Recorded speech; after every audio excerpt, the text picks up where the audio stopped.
Hello', ৰীণাজ অসমৰ সকলোকে স্বাগতম জনাই পুনৰ আপোনালোকৰ মাজলৈ আহিছোঁ এটা নতুন ভিডিঅ' লৈ। আজি আপোনালোকক মই দেখাবলৈ লৈছোঁ এখন বৰবিয়া। বৰবিয়া হ'ল ছোৱালী উলিয়াই দিয়া বিয়া বা ল'ৰাই কইনা অনা বিয়া যিখন হয় সেইখনক আমি সাধাৰণতে বৰবিয়া বুলি কওঁ। বিয়া হ'ল অসমীয়া সমাজৰ এক অবিচ্ছেদ্য অংগ। পৈণত এহাল ডেকা গাভৰুৱে যেতিয়া বিবাহৰ কাৰণে উপযুক্ত হয় তেতিয়া তেওঁলোকক বিয়া পাতি দিয়া হয় আৰু বিভিন্ন ধৰণৰ ৰীতি নীতিৰ মাজেদি এই বিয়া সম্পন্ন কৰা হয়। প্ৰত্যেক জাতি জনজাতিৰ নিজস্ব কিছুমান বৈশিষ্ট্য থাকে, নিজস্ব নীতি নিয়ম থাকে। সেই নীতি নিয়মৰ মাজেদিয়ে বিয়াৰ কাম সমাপন কৰা হয়। বিয়া বিভিন্ন ধৰণৰ আছে।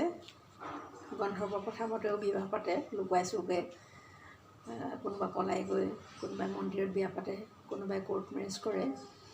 আৰু সাধাৰণতে আমি যিখন বিয়াক বৈধ বুলি কওঁ সেই বিয়াখনত সম্পূৰ্ণ সমাজ ব্যৱস্থাৰ মাজেৰে নিজৰ পৰম্পৰা ৰক্ষা কৰি গাঁৱৰ ৰাইজ, মিতিৰ কুটুম, আত্মীয় কুটুম্ব যিমান আছে সকলোৰে সন্মুখত যিখন বিয়া হয় সেইখনক সামাজিক প্ৰথা মানি পতা বিয়া বুলি আখ্যা দিয়া হয়।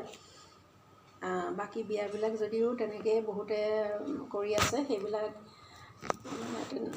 হেৰি হয় আৰু সেইবিলাককো তেনেকৈ মনা হয় যদিও, বৈবাহিক জীৱন তেওঁলোকেও কৰি আছে যদিও কিন্তু সেইবিলাকক আচলতে সামাজিক স্বীকৃতি খুব কম পৰিমাণেহে দিয়া হয় বা পিছত হ'লেও বুঢ়া বয়সত হ'লেও বিয়া পাতি ল'বগৈলগীয়া হয়। এতিয়া আমি সামাজিক মাধ্যমৰ মাজেৰে পতা বিয়াকে আপোনালোকক দেখাবলৈ লৈছোঁ। এখন বিয়াৰ জৰিয়তে আমাৰ সামাজিক পৰম্পৰা, ৰীতি নীতি, ধৰ্মীয় বিশ্বাস যিখিনি আছে সেইখিনি দেখাবলৈ চেষ্টা কৰা হৈছে। বিবাহ আচলতে অনুষ্ঠানবোৰ হ'ল যিকোনো উৎসৱ অনুষ্ঠান হ'ল আমাৰ পৰম্পৰা ৰক্ষা কৰা আৰু আমাৰ সমাজ সংস্কৃতিৰ ধ্বজাবাহক এই উৎসৱবিলাক। এই উৎসৱৰ মাজেদি আমাৰ আন্তৰিক যি সম্পৰ্ক অটুট হয়, মজবুত হয় আৰু মিতিৰ কুটুম, আত্মীয় কুটুম্বই আহি পেলাই যেতিয়া নিজৰ ঘৰখনত ভিৰ কৰেহি আৰু উৎসৱৰ জৰিয়তে আচলতে তেওঁলোকক লগ পোৱা বা লগ হোৱাৰ এক মাধ্যম হয়। দূৰ দূৰণিত থকা সকলেও আহি ইয়াত অংশগ্ৰহণ কৰেহি আৰু বিবাহৰ আনন্দ উপভোগ কৰে। এটা দুটাকৈ বিয়াৰ আগৰ কেইদিন, সম্পূৰ্ণ বিয়াৰ আগৰ কেইদিন বিভিন্ন ধৰণৰ নীতি নিয়ম পৰম্পৰা ৰক্ষা কৰা হয়। বিশেষকৈ জোৰোণৰ আগদিনাখন বিভিন্ন ৰচম থাকে, নিয়ম থাকে। নিজৰ নিজৰ নিয়ম অনুসৰি মৃতকৰ সন্মানাৰ্থে কাম কৰাৰ পৰা আৰম্ভ কৰি জোৰোণ আৰু ৰখীয়া অনুষ্ঠান, মূৰত তেল দিয়া, হালধি, এনেকুৱাবিলাক অনুষ্ঠানৰ মাজেদি সম্পূৰ্ণ বিবাহখন সম্পন্ন হয়। আজিকালি কিছুমান নিয়ম আগৰ দিনত নাছিল যদিও আজিকালি সেই নিয়মবিলাক আমদানিকৃত হৈছে। আজিকালি উঠি অহা ল'ৰা ছোৱালীবিলাকে কিছুমান নিয়ম আমদানি কৰিছে আনৰ পৰা দেখি শুনি। এতিয়া মই যিটো অনুষ্ঠান প্ৰথমতে আজি আৰম্ভ কৰিম সেইটো হৈছে মেহেন্দি ৰচম। যদিও আমাৰ অসমীয়া সমাজ ব্যৱস্থাত এই মেহেন্দি বোলা বস্তুটো আগতে নাছিলে, এতিয়া কিন্তু নতুনকৈ তেওঁলোকে আমদানি কৰিছে উঠি অহা যুৱক যুৱতীসকলে। আচলতে মেহেন্দিটো হৈছে এটা ৰূপসজ্জাৰ এটা অনুষ্ঠান, ৰূপচৰ্চা কৰা এটা অনুষ্ঠান। মানে বিয়াৰ আগদিনাখন দৰা বা কইনাই নিজকে সম্পূৰ্ণ প্ৰস্তুত কৰি তোলে, দেখিবলৈ শুৱনি কৰি তোলে, ফেচিয়েল কৰে, থ্ৰেডিং কৰে, কেশসজ্জা কৰে ইত্যাদি। তাৰ মাজতে লগে লগে আকৌ হাতত ৰং লগাই, মেহেন্দি লগাই বিভিন্ন ধৰণৰ চিত্ৰ আঁকে আৰু তাৰ মাজতে দৰাৰ আৰু কইনাৰ নাম অংকন কৰা হয়। এইবিলাক হ'ল মানে বিচিত্ৰ কিছুমান সমাজৰ নিয়ম। গতিকে আমিও সেই নিয়ম ৰক্ষা কৰি আজি প্ৰথম আপোনালোকক মেহেন্দি অনুষ্ঠানটো দেখাম।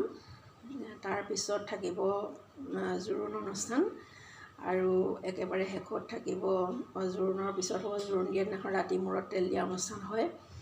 তাৰপিছত এইদিনাখন হয় নীতি নিয়মৰ মাজেৰে বিবাহ অনুষ্ঠান, অভ্যৰ্থনা অনুষ্ঠান।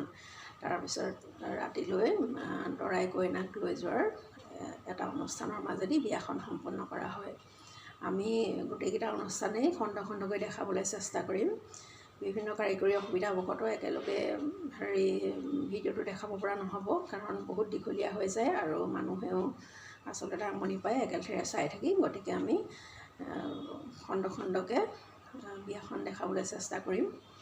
আৰম্ভণিৰ পৰা শেষলৈকে আপোনালোকে চাব। চাই কেনেকুৱানো পায় মোক কমেণ্ট কৰিব, জনাব। আৰু আপোনালোকৰ মৰমৰ মাজেৰে মই মোৰ অনুষ্ঠানটো, মোৰ চেনেলটো যাতে আগবঢ়াই লৈ যাব পাৰোঁ, তাৰ কাৰণে নিশ্চয় আপোনালোকে মোক সঁহাৰি জনাব বুলি আশা কৰিলোঁ। আজিৰ এই বিয়াখনৰ কইনাগৰাকী মামন, আমি মৰমতে মামন বুলি মাতোঁ, মোৰ ভতিজা হয়। গতিকে মামনৰ বিয়াৰ মেহেন্দি অনুষ্ঠানটো আপোনালোকক এতিয়া দেখাম। মামনৰ এগৰাকী সংগীয়ে মেহেন্দিৰ সম্পূৰ্ণ থালিখন কইনাৰ হাতত অৰ্পণ কৰাৰ লগে লগে অংকনকাৰীয়ে মামনৰ হাতত বা কইনাৰ হাতত মেহেন্দি আঁকি দিব। ব'লকচোন আমি এতিয়া মেহেন্দি অনুষ্ঠানটোলৈ যাওঁ, সকলোৱে উপভোগ কৰোঁ একেলগে। আৰু কেনেকুৱা হ'লে জনাবলৈ নিশ্চয় নাপাহৰিব। মই আকৌ পিছৰ অনুষ্ঠানটোলৈ আপোনালোকৰ মাজলৈ আহি আছোঁ। ধন্যবাদ। এতিয়া জানকনে মামনৰ হাতত মেহেন্দিৰ থালিখন অৰ্পণ কৰিছে। সুন্দৰকৈ সজাই পৰাই থালিখনে প্ৰস্তুত কৰিছে। আৰু ইয়াৰ পিছতে এতিয়া অংকন কাৰ্যসূচী আৰম্ভ হ'ব। সেয়া মামনৰ হাতত ইতিমধ্যে মেহেন্দি আঁকি দিছে এগৰাকীয়ে।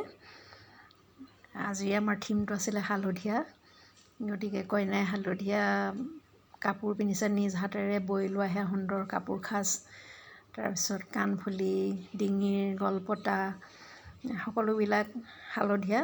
আৰু লগত যিসকল বহি আছে সেইসকলেও হালধীয়াই পিন্ধিছে। এয়া কইনাৰ হাতত সম্পূৰ্ণ মেহেন্দি অঁকাৰ পিছৰ সম্পূৰ্ণ হাত এখন এনেধৰণে অংকন কৰিছে। অংকন কৰাটো কিমান সুন্দৰ কৌশল চাওকচোন। সুন্দৰকৈ গোটেইসকলে মেহেন্দি অঁকা কাৰ্যত অংশ লৈছে। এয়া লগৰীয়াবিলাক ফটোৰ কাৰণে পজ দিছে। আত্মীয় কুটুম্বসকল আহি বহি আছে আৰু কইনাৰ লগত কথা পাতিছে। এয়া অঁকাগৰাকী আঁকিয়ে আছে, মাজে মাজে কথা বতৰাত ভাগ লৈছে। মানে আনন্দ ফূৰ্তিৰ মাজেৰে এটা অনুষ্ঠান আগবাঢ়ি গৈ আছে। আজিৰ অনুষ্ঠানটো একেবাৰে চমু